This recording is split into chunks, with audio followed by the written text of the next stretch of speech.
Duplicate को control करने के लिए हम क्राउलर को बता देते हैं कि भाई ये दो एड्रेसेस हैं, इनमें से एक को क्राउल करना है और एक को आपने क्राउल नहीं करना। और हर वेबसाइट के अंदर एक कैनोनिकल जरूर होता है, और वो किसका कैनोनिकल होता है? आपके होम पेज का, क्योंकि आपकी वेबसाइट का जो होम पेज है वो डोमेन का नाम लिखने से भी खुलता है और वो फाइल का नाम लिखने से भी खुलता है। तो इसका मतलब क्या हुआ कि आप होम पेज पर दो तरीकों से जा रहे हैं, तो जब दो तरीके से हम एक ही काम कर रहे हैं तो वो डुप्लीकेशन में आ जाएगा। तो इसका मतलब क्या हुआ कि उसको लगेगा कि भाई ये तो कॉपी है, तो दोनों को ही रैंक करना शुरू हो जाएगा, तो हमारा कंपटीशन हमसे ही पड़ जाएगा। तो हम कहेंगे कि भाई ये दो एड्रेसेस हैं, इनमें से एक एड्रेस को आपने ओरिजिनल समझना है और एक को आपने कॉपी। जिसे आपने कॉपी समझना है उसे हम लोगों ने क्राउल नहीं करवाना, तो हम कॉपी वाले में जाकर कैनोनिकल का टैग इस्तेमाल कर लेते थे। ठीक हो गया। उसके बाद शाबाश आगे से बताते हैं। उसके बाद हमने क्या किया था? उसके बाद हमने कहा भाई अब वेबसाइट का एक और फैक्टर था कि भाई ये भी एसईओ का फैक्टर है कि अपनी वेबसाइट का साइट मैप बना लो। साइट मैप कैसे बनाते हैं? ऑनलाइन टूल्स की मदद से। ठीक है, साइट मैप बना लिया, फिर हमने क्या, रोबोट्स की फाइल बना लो। ये भी टेक्निकल एसईओ का फैक्टर है, साइट मैप भी टेक्निकल एसईओ का फैक्टर है, और रोबोट्स की फाइल के अंदर साइट मैप को भी मेंशन कर दिया। फिर हमने ये कहा, और ये काम जो भी मैं बोलने लगा हूं वैसे ये सबसे पहले ही कर लेना चाहिए। मेरे पास जब कोई वेबसाइट एसईओ के लिए आती है तो मैं सबसे पहला टास्क ये करता हूं, देखता हूं कि क्या इस वेबसाइट का सर्च कंसोल है कि नहीं है।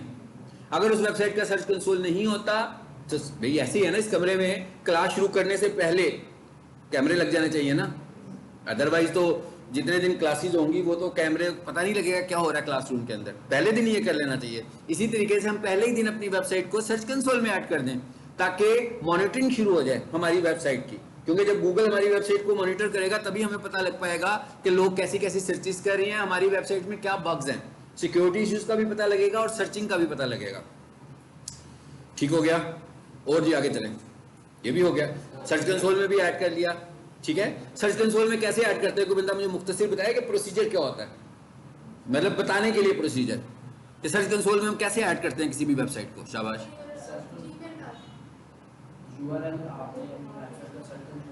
सबसे पहले हम सर्च कंसोल को लॉगिन करते हैं अपने जीमेल के साथ और वहां पे जाकर अपनी वेबसाइट का यूआरएल ऐड कर देते हैं। फिर सर्च कंसोल आपको क्या देता है? एक कोड देता है। क्या कहता है? इस कोड का क्या करो? कहता है इस कोड को जाकर अपनी वेबसाइट के अंदर अपलोड करो, मैं क्रॉस चेक करूंगा। अगर तो वेबसाइट की इससे क्या चेक क्या कर रहा होता है एक्चुअली वो, इससे वो क्या देखना चाहता है, ऐसा क्यों करता है? ऑनरशिप को चेक करता है कि भाई आप जिस वेबसाइट का सर्च कंसोल बना रहे हैं कि आप इसके ऑनर भी हैं कि नहीं है। तो अपना एक कोड देता है, कहता है इसको जाकर वेबसाइट पे पेस्ट कर दो। फिर उस कोड को क्रॉस चेक करता है कि जो कोड इन्हें मैंने दिया था क्या ये वही वाला कोड इनकी वेबसाइट पर आया है। इस तरह फिर आपकी वेबसाइट सर्च कंसोल के लिए अप्रूव हो जाती है। और क्या पढ़ा था? बस यहां तक पढ़ा हमने, यानी कि अब आपने देख लिया कि 7-8 चीजें हमने जो एसईओ के लिए सीख ली हैं। अब हम चीजों को और आगे लेकर चलते हैं और उनमें सबसे पहले अब हम आने लगे हैं। अब हम डायरेक्टली एक ही आज के लेसन में सबसे पहले हम एक ही वीडियो के अंदर पहले हम ये देखेंगे कि ऑन साइट एसईओ फैक्टर्स कौन से हैं और हम वहां से शुरू करेंगे जो हम पढ़ चुके हुए हैं और उनको लेकर चलेंगे जो अभी तक हमने पढ़े नहीं है। ठीक है, ऑन साइट एसईओ मैंने क्या कहा था? दो तरह के एसईओ के फैक्टर्स हैं हमारे पास। एक हमारे पास, बेटा एसी चल रहा है तो दरवाजा बंद कर दो ना, ठीक है, फुल बंद कर दो। हाँ जी, ऑन साइट एसईओ के फैक्टर्स जो हैं और टेक्निकल एसईओ के फैक्टर्स, दो तरह के फैक्टर्स हैं ना हमारे पास, एक ऑन साइट एसईओ और एक टेक्निकल एसईओ। जैसे title Meta on site SEO है, जैसे canonical robots, site map, Google search console, ये टेक्निकल एसईओ के फैक्टर्स हैं। ठीक है, सो अब हम इस वक्त ऑन साइट एसईओ के फैक्टर्स को देखने लगे हैं। कैनोनिकल भी टेक्निकल एसईओ का फैक्टर है। ठीक है, नंबर 1 सबसे पहले क्या कहता है? कहता है एग्जांपल्स करेक्टली ऑप्टिमाइज यूआरएल्स। अच्छा, कहता है आपके जो यूआरएल्स हैं वो कीवर्ड फ्रेंडली होने चाहिए, यानी आपकी वेबसाइट का जो यूआरएल है, एक तो वेबसाइट का नाम है ना भाई, अब एक वेबसाइट का नाम यूआरएल फ्रेंडली होने के चांसेस कम है। उसकी वजह क्या है कि जो ब्रांड है वो चाहेगी ना हमारी ब्रांड नेम से हमारी वेबसाइट हो। मतलब पीक सॉल्यूशंस वाले बेस्ट कंप्यूटर कॉलेज इन लाहौर.com तो नहीं रखेंगे, या डिजिटल मार्केटिंग कोर्सेज अपनी वेबसाइट का नाम तो नहीं रखेंगे। वो अपनी वेबसाइट का नाम क्या रखना पसंद करेंगे भाई? peaksolutions.edu.pk, स्टार्स अकेडमी वाले stars.edu.pk या starsacademy.edu.pk या starscollege.edu.pk, मतलब ये नाम रखना पसंद करेंगे। वो ये तो नहीं कहेंगे कि mdcat.preparation.com, इससे उनकी ब्रांड की मार्केटिंग तो नहीं होगी ना। लेकिन उसके आगे से जितने भी पेजेस उसके अंदर बनेंगे उन पे यूआरएल तो यूज किए जा सकते हैं ना। जैसे मिसाल के तौर पर एक पेज बना हुआ है कोर्सेज का, उसके अंदर डिजिटल मार्केटिंग का कोर्स आ रहा है, उसी पेज के अंदर वेब डेवलपमेंट का कोर्स आ रहा है, तो यहां पर तो कीवर्ड यूज किए जा सकते हैं। सो गूगल ये कहता है कि भाई आपने अपने पेजेस के नाम कीवर्ड्स पे रखेंगे, तो ये भी एक एसईओ का फैक्टर है। बजाय इसके कि जैसे मैं लिखूं डिजिटल मार्केटिंग का पेज हो और मैंने नाम कुछ और रखा हो, लेकिन आए डिजिटल मार्केटिंग का पेज ही, तो हमें डिजिटल मार्केटिंग के पेज का यूआरएल भी डिजिटल मार्केटिंग कोर्सेज रखना चाहिए।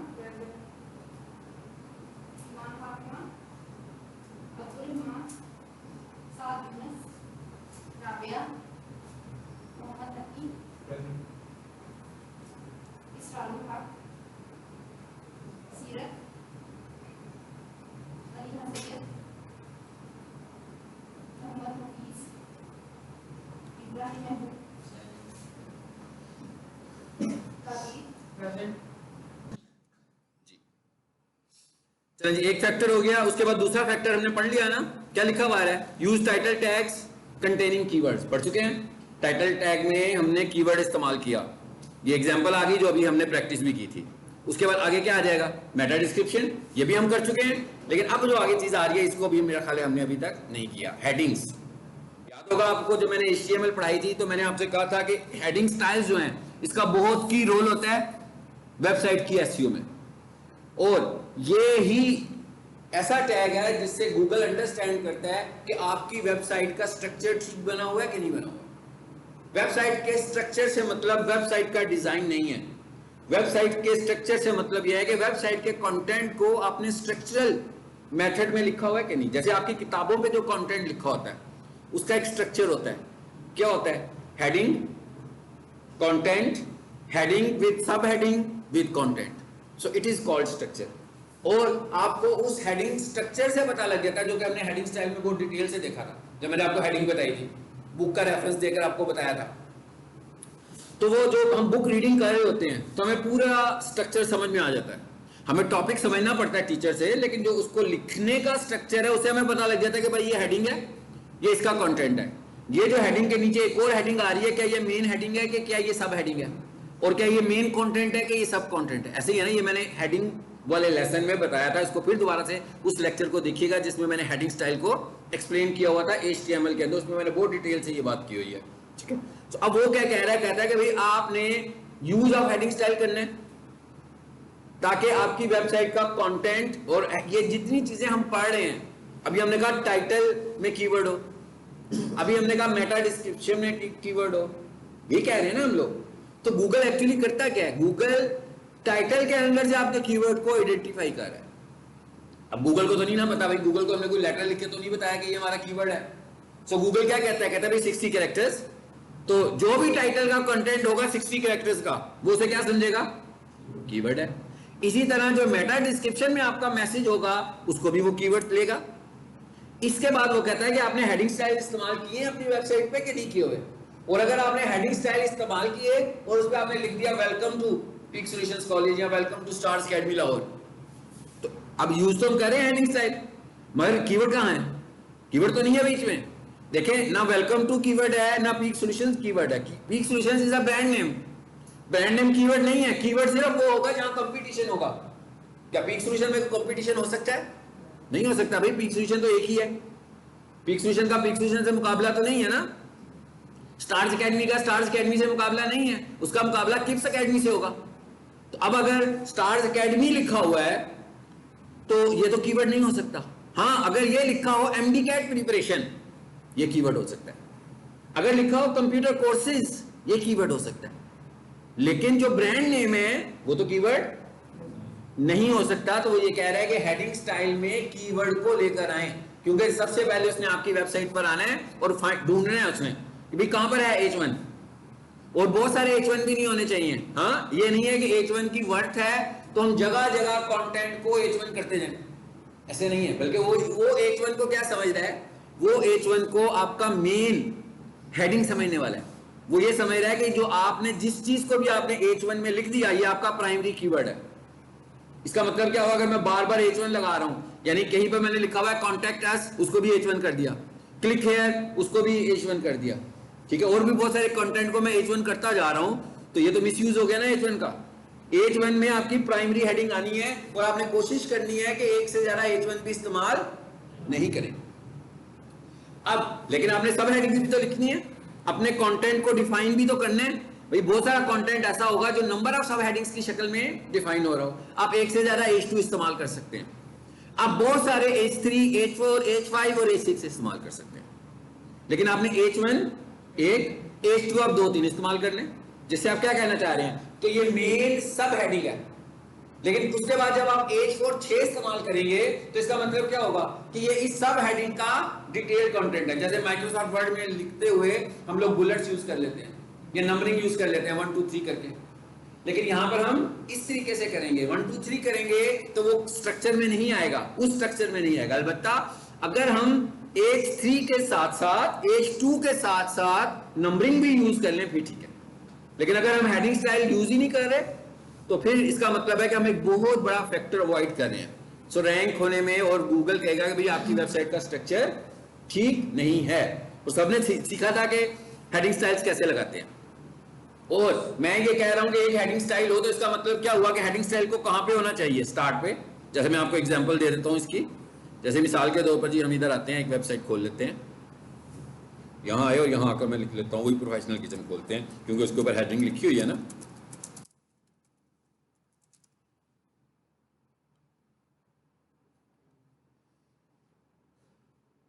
चलिए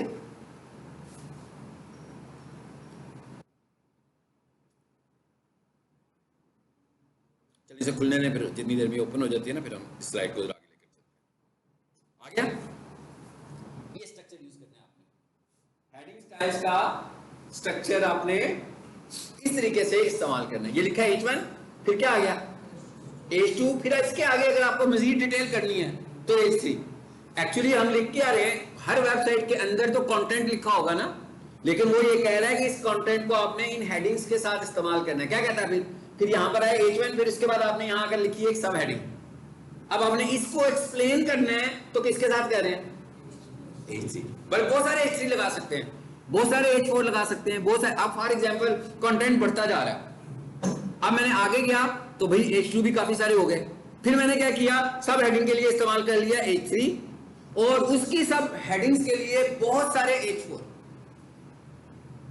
समझ में आ गया? यानी एक पहले लगाएंगे, उसके बाद जब आप बहुत सारे लगाओगे इसका मतलब क्या होगा कि उस मेन की सब हेडिंग है, और जब हमने H2 लगाया तो इसका मतलब क्या हुआ कि ये H1 की सब हेडिंग है।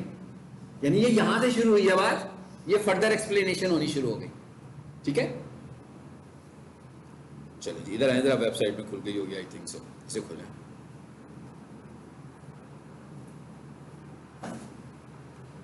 अब आप देखिएगा जब मैं नीचे आता हूं, ये लगा हुआ है हेडिंग स्टाइल।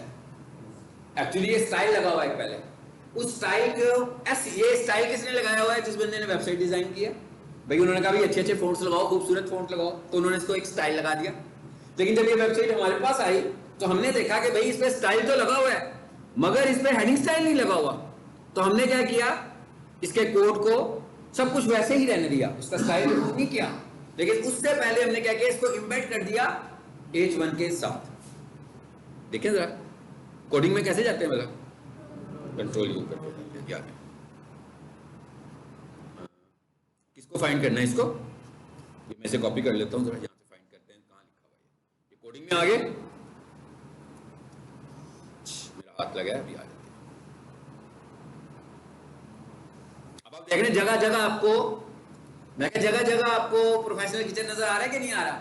अब आपको अंदाजा हो रहा होगा ना कि हमने एसईओ करने के लिए सब कुछ किया हुआ है। ये देखिए हमने यहाँ पर भी लिखा हुआ कीवर्ड्स में, फिर हमने कहाँ लिखा हुआ आ रहा है डिस्क्रिप्शन में, फिर कहाँ लिखा हुआ आ रहा है टाइटल में। अच्छा एक और चीज नोट करें, टाइटल में हमने प्रोफेशनल किचन से पहले एक बेस्ट का वर्ड इस्तेमाल कर लिया, जबकि बेस्ट तो हमारा कीवर्ड भी नहीं है ना।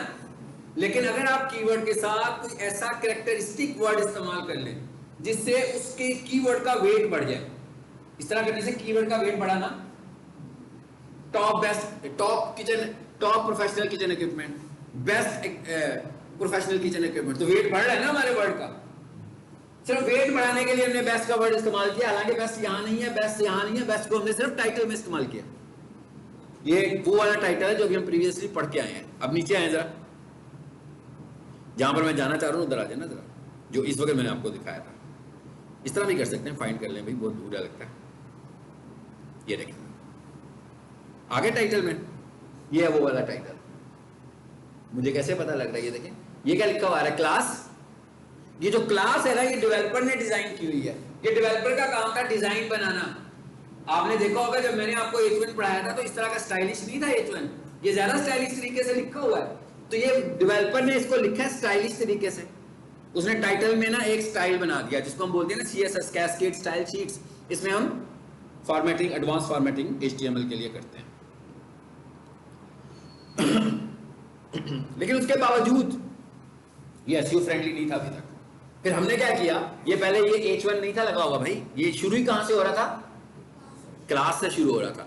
हम इसके एडिट किया और इसके शुरू में जाकर सिर्फ क्या किया, H1 लगाया और इसके एंड पे जाकर क्या कर दिया, बस इतना सा काम कर दिया। और एक और चीज भी आप नोट कर रहे हैं कि अगर फॉर्मेटिंग को देखें कि भाई दोनों फॉर्मेटिंग हुई हुई है, तो डिजाइन के तौर पर कौन सी फॉर्मेटिंग नजर आ रही है, क्या H1 नजर आ रही है कि क्लास नजर आ रही है, क्लास। CSS की जो प्रायोरिटी है वो HTML से ज्यादा है। What is CSS, advance formatting.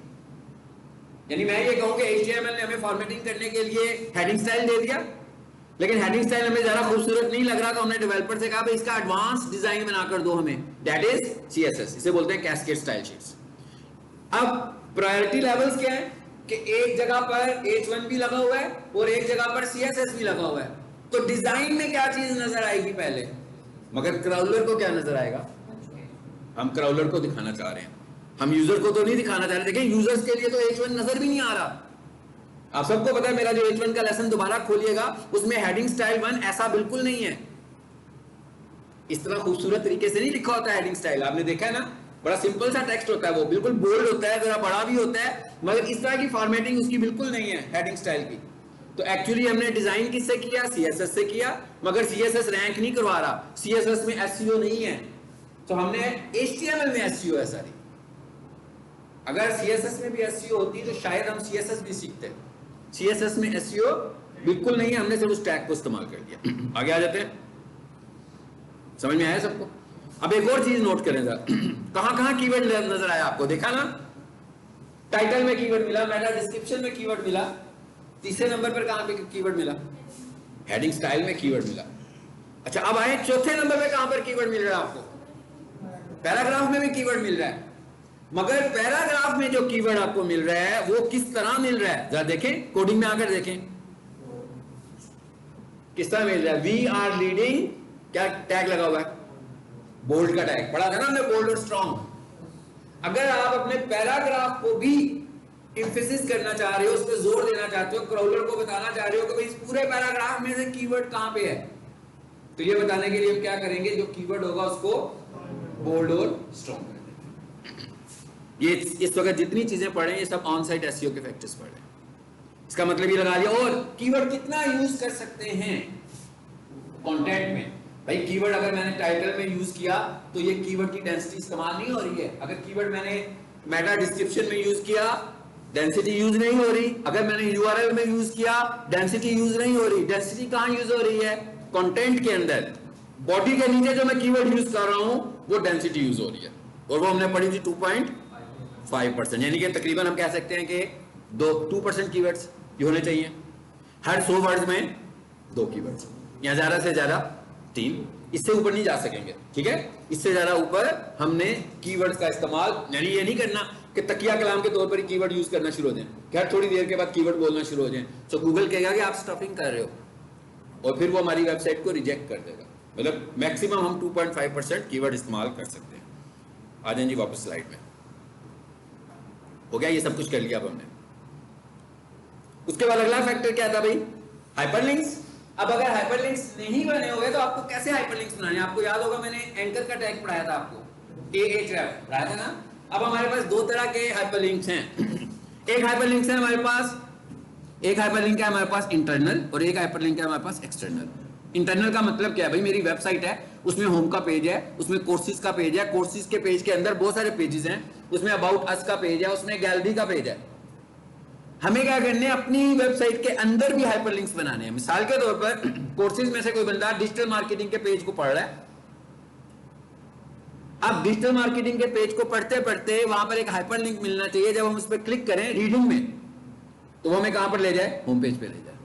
तो ये कैसा लिंक हुआ, इसमें हमने वेबसाइट स्विच नहीं की, इसमें हमने वेबसाइट स्विच नहीं की। डिजिटल मार्केटिंग वाला पेज भी उसी वेबसाइट का है, होम पेज भी उसी, इसको हम बोलते हैं इंटरनल लिंक्स। आपकी वेबसाइट में अच्छे खासे इंटरनल लिंक्स होने चाहिए। एक वेबसाइट में तकरीबन 100 लिंक्स गूगल रेकमेंड करता है मिलाकर सारे, जिसमें होम भी आ जाता है, जिसमें अबाउट अस भी आ जाता है, जिसमें व्हाट्सएप के सोशल लिंक्स भी आ रहे हैं, मतलब उसमें सब कुछ आ जाएगा। तो मैक्सिमम 100 लिंक्स होंगे इंटरनल और एक्सटर्नल मिलाकर।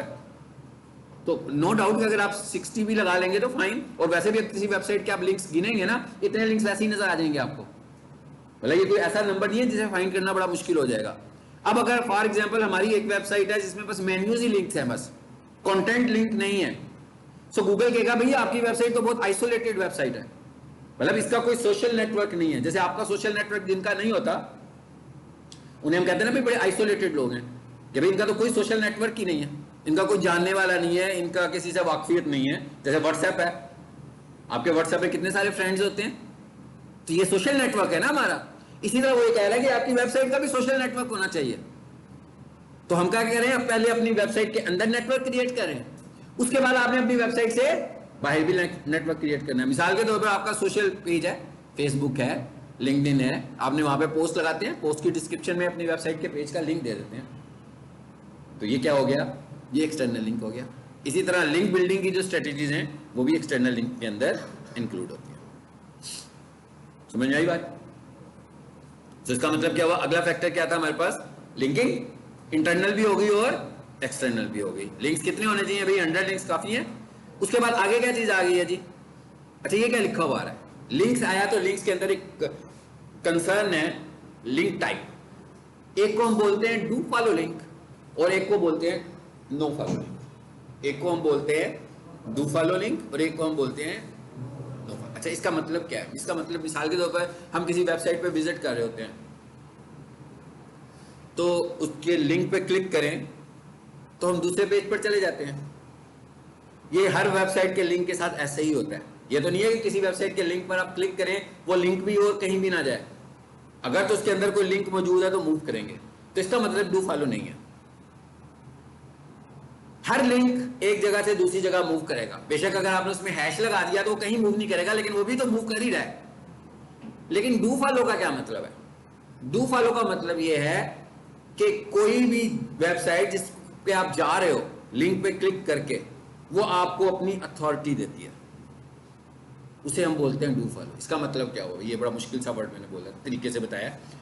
हम कहते हैं पैकेजेस माल में बहुत बड़ा कोई डिस्काउंट चल रहा है आजकल, और पैकेजेस माल में ब्रांड्स ही ब्रांड्स हैं, ठीक है, तो बहुत डिस्काउंट हो रहा है वहाँ पे। तो हमने कहा भाई पैकेजेस माल में इतना डिस्काउंट चल रहा है आजकल, तो जितनी भी वहाँ पे ब्रांड्स हैं ना, हमने क्या किया, फ्लैक्स बनवाई, स्टैंडीज बनवाई, और हर ब्रांड के ऑफिस के अंदर हमने अपनी ब्रांड फ्लैक्स लगा दी। यहाँ हमने 1 महीने के लिए उनसे रिक्वेस्ट की थी कि हम आपको एक LCD देंगे। हमने एक LCD इंस्टॉल की ब्रांड के अंदर और उसके ऊपर पीक सोल्यूशन का ऐड चल रहा है। अब 1 महीने तक लोग फ्लैक्स पे या LCD पे हमें देख रहे हैं, ऐसे ही है ना, कहाँ पे देख रहे हैं, मुख्तलिफ ब्रांड्स के अंदर देख रहे हैं। इसका मतलब क्या हुआ, उन ब्रांड्स की अपनी एक अथॉरिटी है। एक तरीका तो ये था ना कि मैं सड़क पे बैनर लगा देता, एक तरीका क्या है कि मैंने ईडन ड्रॉप में जाकर टीवी लगा दिया या LCD लगा दी। वेट किसका जा रहा है, ब्रांड का कि सड़क का? ब्रांड का वेट ज्यादा है। क्यों ज्यादा है, क्योंकि जो लोग उसके विजिटर्स हैं मुझे उसकी अथॉरिटी भी मिल रही है।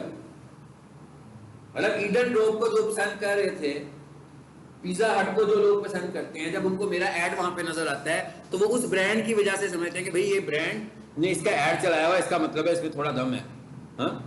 तो उसकी अथॉरिटी भी मुझे मिल रही है। This is called link juice, इसे हम बोलते हैं लिंक जूस मिलना, ये लिंक जूस कहलाता है। और ये क्या है, ये है डू फॉलो। ये मैंने आपको एक एग्जांपल दिया। यानी अब वेबसाइट का मतलब क्या हुआ कि जहां पर हम लिंक इस्तेमाल करते हैं वो लिंक अगर आपको अपनी अथॉरिटी देता है तो हम उसे क्या बोलते हैं, डू फॉलो, और अगर वो अपनी अथॉरिटी नहीं देता तो नो फॉलो होता है। हर लिंक जो होता है वो बाय डिफॉल्ट डू फॉलो होता है, हर लिंक बाय। इसीलिए हम लोगों ने जब हाइपर लिंक पढ़ा था Ahref, ये उसके अंदर मेंशन होता है। ये कहां पे मेंशन होता है, ये यहां पे मेंशन होता है। एग्जांपल दे रहा हूं मैं आपको। यहां पर आगे यूआरएल आ जाता है, सबको पता है। यहां पर आगे एक और एट्रीब्यूट आता है, ये हम लिख ही नहीं रहे, आपने देखा ना, नहीं लिखा था, इसलिए कि जो भी लिंक बाय डिफॉल्ट है वो तो डू फॉलो ही है। लेकिन अगर कोई वेबसाइट कोई लिंक लगा रही है और उसको वेट नहीं करना चाहती, यानी उसको अपना लिंक यूज नहीं देना चाहती, तो फिर क्या बन जाएगा, नो फॉलो। अच्छा, लिंक यूज से क्या मिल रहा है, मेरा ख्याल है अब तो आपको बहुत अच्छी तरह समझ में आ गया होगा। यानी अगर लिंक्डइन के ऊपर आप पोस्ट लगाते हैं, थोड़ी देर के लिए समझते हैं, और उस पर आप अपना लिंक भी लगा देते हैं, ठीक है, तो लिंक्डइन आपको दे रहा है एक डू फॉलो। लेकिन अगर वो कल को ये करना शुरू कर, अब लिंक्डइन की अथॉरिटी क्या है भाई, वेबसाइट अथॉरिटी उसकी है अबाउट 92 to 98 आउट ऑफ 100 उसकी वेबसाइट अथॉरिटी है। फेसबुक की जो वेबसाइट अथॉरिटी है वो 100 आउट ऑफ 100 है। तो अब अगर वो हमें डू फॉलो देगा तो हम क्या, और हमारी जो वेबसाइट जब नहीं आएगी ना तो उसकी अथॉरिटी शायद 1% हो। हमें लिंक्स की जरूरत है अपनी अथॉरिटी को इंप्रूव करने के लिए। ये आखिरी दिन लेक्चर पढ़ेंगे हम लिंक बिल्डिंग का। इसका मतलब क्या हुआ कि डू फॉलो से हमें क्या मिल रहा है, अथॉरिटी दे रहा है। वो क्या अथॉरिटी दे रहा है, वेट कर रहा है। ये ऐसे ही है ना जैसे मैं कहता भाई पिज्जा हट वालों को जाकर मैंने स्टैंडी दी के लगा दें, उन्होंने कहा नहीं जी अंदर तो नहीं लगेगी, अब यूं करें दरवाजे पे रख लें, तो दरवाजे पे रखने से अथॉरिटी मिलेगी।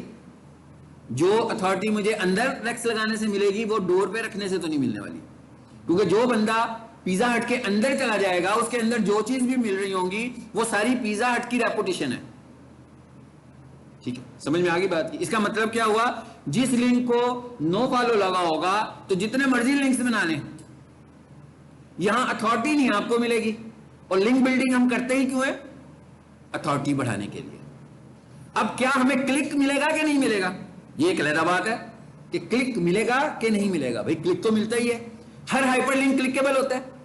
इसका मतलब क्या हुआ, ट्रैफिक तो मिल सकती है, मगर अथॉरिटी सिर्फ कब मिलेगी, जब डू फॉलो लगा होगा। इसका मतलब अगर किसी ने नो फॉलो लिख दिया अपने हाइपर लिंक में, अब किसी वेबसाइट के अंदर चेक करने हो, अभी मैं कोडिंग में गया था ना, आप ए के एंकर के टैग्स को आइडेंटिफाई करें और उसमें जाकर देखें क्या ये रिलेशन नो फॉलो लिखा हुआ है, तो आपको पता लग जाएगा कि ये डू फॉलो है कि। अगर तो ये वाला एट्रीब्यूट इस्तेमाल ही नहीं हो रहा तो इसका मतलब क्या हुआ कि इसके अंदर वाले सारे लिंक्स डू फॉलो है। ये लिखने का मतलब होगा कि वो लिंक नो फॉलो, यानी हम यूं कहें कि हर लिंक ने लिंक जूस दिया हुआ है। अगर उसने किसी जगह पर लिंक जूस नहीं देना तो वो क्या करेगा, उसको नो फॉलो कर देगा। What is link juice, authority of website. हम क्यों लिंक्डइन पे पोस्ट लगा रहे हैं, क्यों फेसबुक पे पोस्ट लगा रहे हैं, हम कह रहे हैं भाई उसकी बड़ी अथॉरिटी है, उसके ऊपर फ्रीक्वेंटली अपनी पोस्ट लगाते जाओ, तो उसकी वजह से आहिस्ता आहिस्ता हमारी वेबसाइट की अथॉरिटी। इसका मतलब ये नहीं है कि भाई उधर से 100 की अथॉरिटी उसकी अपनी थी, हमने पोस्ट लगाई तो -2 उसकी होगी, उसकी अथॉरिटी में तो फर्क नहीं ना पड़ेगा। पिज्जा हट के अंदर जाकर कुछ अपने फ्लेक्स लगा देंगे तो उसकी अथॉरिटी में तो कोई फर्क नहीं पड़ेगा, लेकिन हमारी फ्लेक्स लगने की वजह से हमारी अथॉरिटी थोड़ी सी बढ़ेगी, मगर उसकी अथॉरिटी में कोई कमी नहीं आएगी। ठीक हो गया, आई होप कि आपको ये पॉइंट समझ में आ गया होगा। ठीक है, अगला क्या टॉपिक आ गया जी इसमें, इमेजेस ऑप्टिमाइजेशन की बात आ गई कि भाई इमेजेस भी आपके ऑप्टिमाइज होने चाहिए। मेरा ख्याल है कि हमने बहुत डिटेल के साथ पढ़ लिया होगा जब मैंने इमेज ऑप्टिमाइजेशन सिखाई थी। क्या था, अगर इसको एक मुख्तसर सा एक दफा ओवरव्यू कर लेते हैं। इमेज का नाम कीवर्ड पे होना चाहिए, इमेज के नाम में स्पेस नहीं होनी चाहिए, इमेज का साइज छोटा होना चाहिए, रिकमेंडेडली इमेजेस वेब पी होने चाहिए, सिर्फ फेविकॉन का इमेज वेब पी नहीं होना चाहिए। मैं कहा फेविकॉन का। अब आ जाते हैं अंदर टैग के अंदर, टैग के अंदर आर्ट एट्रीब्यूट मेंशन होना चाहिए। आर्ट एट्रीब्यूट में कीवर्ड होना चाहिए। 120 से लेकर 140 कैरेक्टर में आप आर्ट एट्रीब्यूट का टेक्स्ट लिख सकते हैं। इसी तरह आपका कीवर्ड टाइटल के एट्रीब्यूट के साथ भी आना चाहिए। और अगर आप अपनी इमेज की विड्थ और हाइट या सिर्फ विड्थ मेंशन कर दें जो उसकी एक्चुअल विड्थ है, तो ये भी एसईओ का फैक्टर है। ये सारी की सारी इमेज ऑप्टिमाइजेशन है जो मैंने इमेज के लेक्चर में भी आपको बताई होगी, ठीक है। तो इसका मतलब क्या हुआ कि अगली चीज क्या आ गई जी, इमेज। ये देखिए उन्होंने मुख्तसर सा बताया, मैंने काफी सारी चीजें आपको इसकी बता दी हैं, ठीक है। आए आगे अब सोशल लिंक्स, ये भी हमने पैरेलल बात कर ली कि भाई सोशल लिंक्स भी होने चाहिए आपके, हाँ, पेज के ऊपर।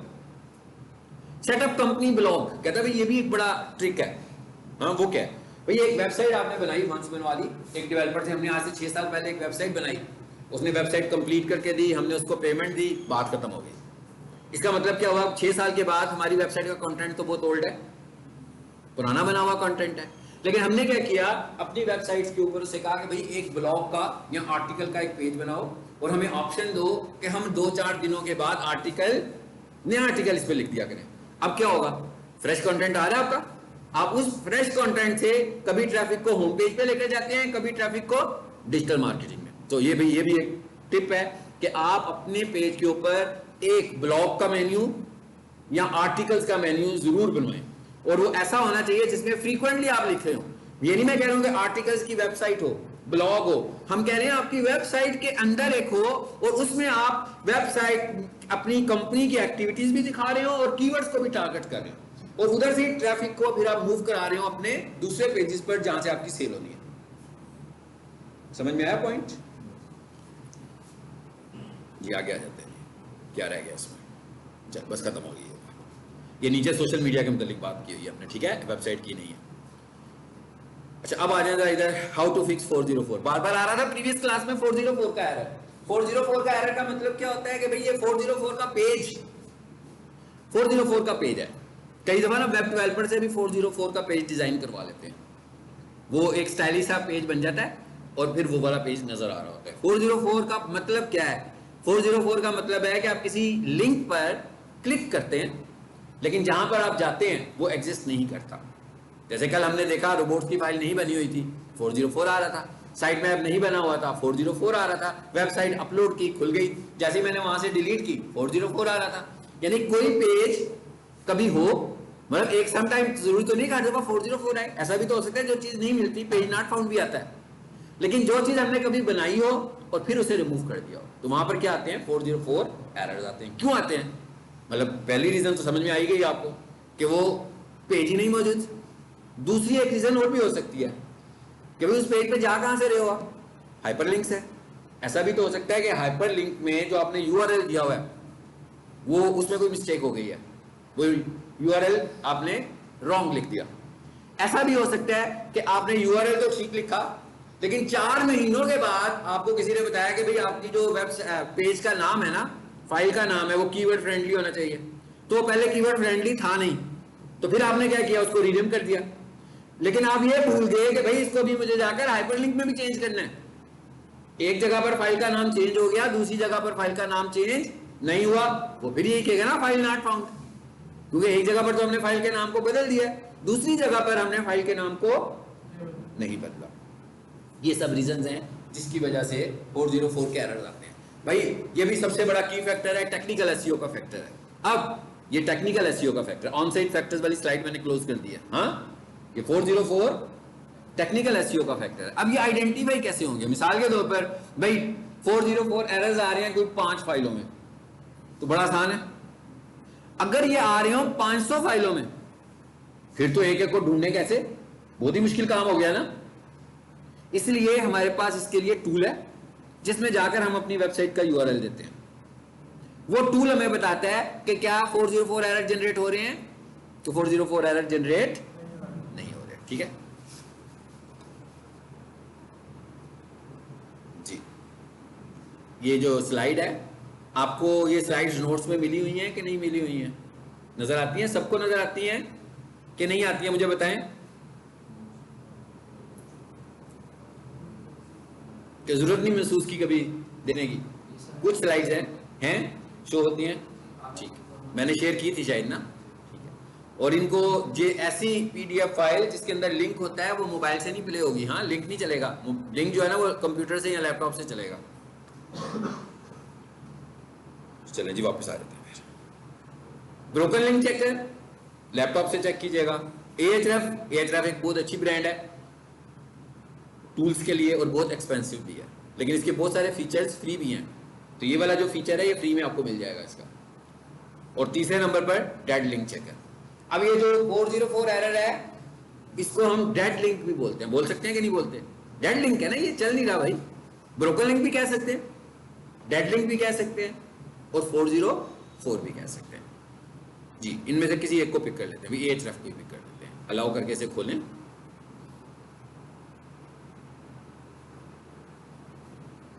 यहां पर आते हैं, एक वेबसाइट का नाम लिखते हैं, मैं इसी वेबसाइट को ना इसी के साथ ब्रोकन लिंक्स फाइंड करने लगा। कंट्रोल C, यहां पर आए, यहां पर आकर इसको पेस्ट कर दें। जरूरत नहीं है इतना लंबा चौड़ा लिखने का। क्या कह रहा है, क्या कहता है, क्या लिखो सिर्फ वेबसाइट का URL। बेशक HTTP ना भी लगाएं तो काम चलेगा। हाँ,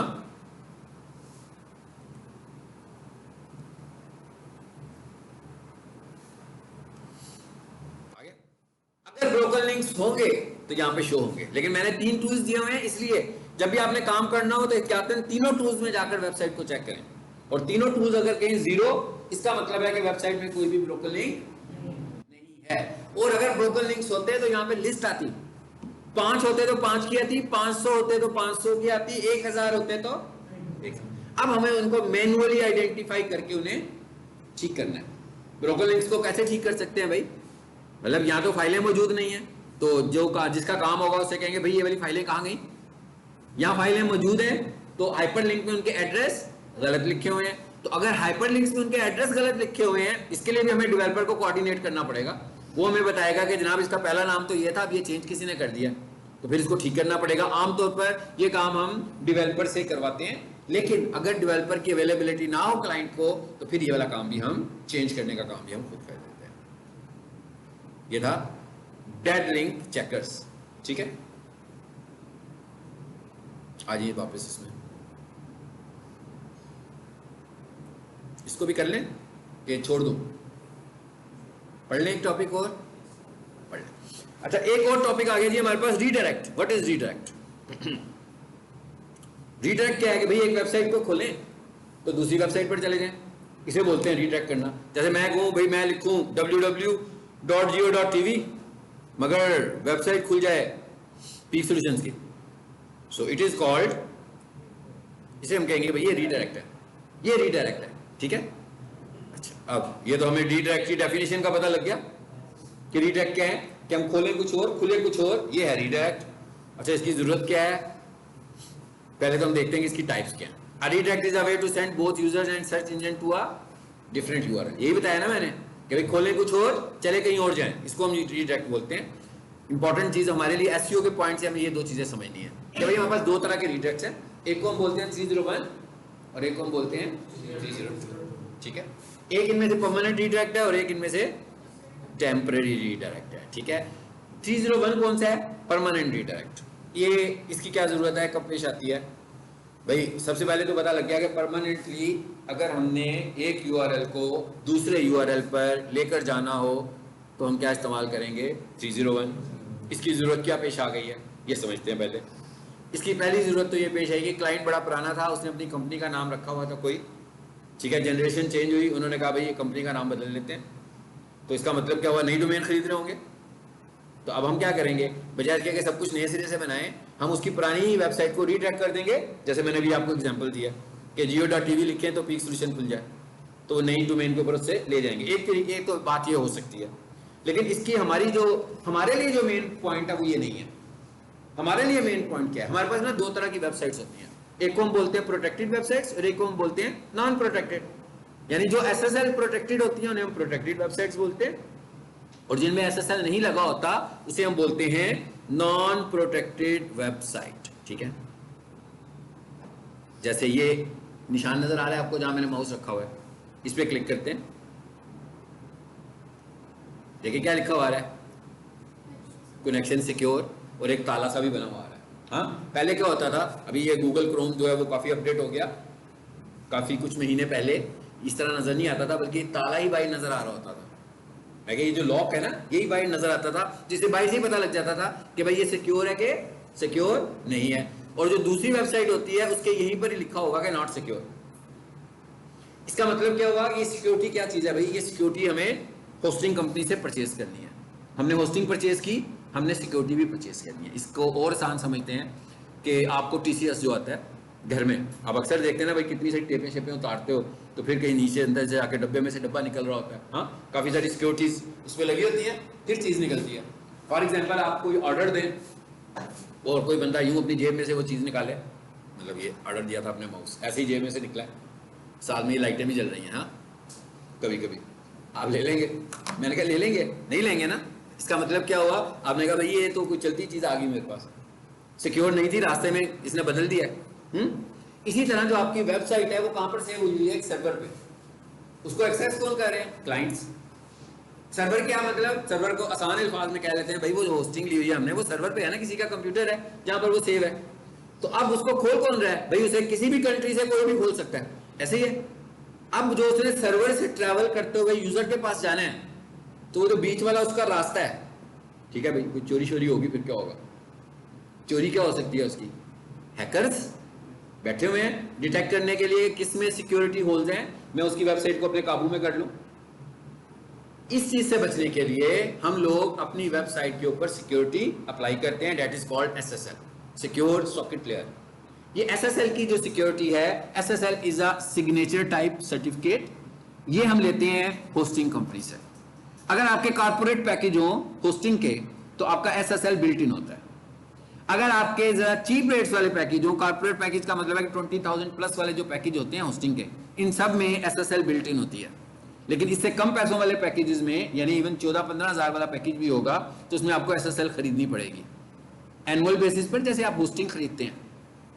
तो इसका मतलब क्या हुआ कि इसमें कोई इतना खास हमारा काम नहीं है। आपने नोट किया ना, इसमें एसईओ में मैंने कुछ नहीं करना, कोई फाइल जनरेट नहीं करनी, कहीं टाइप कुछ नहीं करना, ये तो सिक्योरिटी है जो परचेज करनी है।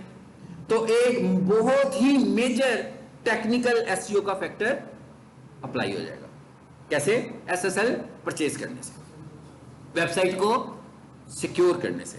आपने चेक करना हो आपकी वेबसाइट सिक्योर है कि नहीं है, मैंने अभी तरीका बता दिया, आप देख लें, आपको पता लग जाएगा भी आपकी वेबसाइट पे एसएसएल लगी हुई है। होस्टिंग से भी पता लग जाएगा आपको कि नहीं लगी हुई। अच्छा, अब इसका मतलब क्या हुआ कि ऐसा हो सकता है आपकी वेबसाइट के दो वर्जन हो। एक वर्जन कौन सा है? एक वर्जन आपकी वेबसाइट का सिक्योर वर्जन है और एक वेबसाइट का वर्जन है जो नॉन सिक्योर है। जो सिक्योर वर्जन है उसका यूआरएल क्या बनता है? अभी आपने देखा था ना, मैंने यूआरएल कॉपी किया था, तो क्या यूआरएल बन रहा था भाई? क्या हो गया? मेरा हाथ लग गया, उसको माइंड कर गया।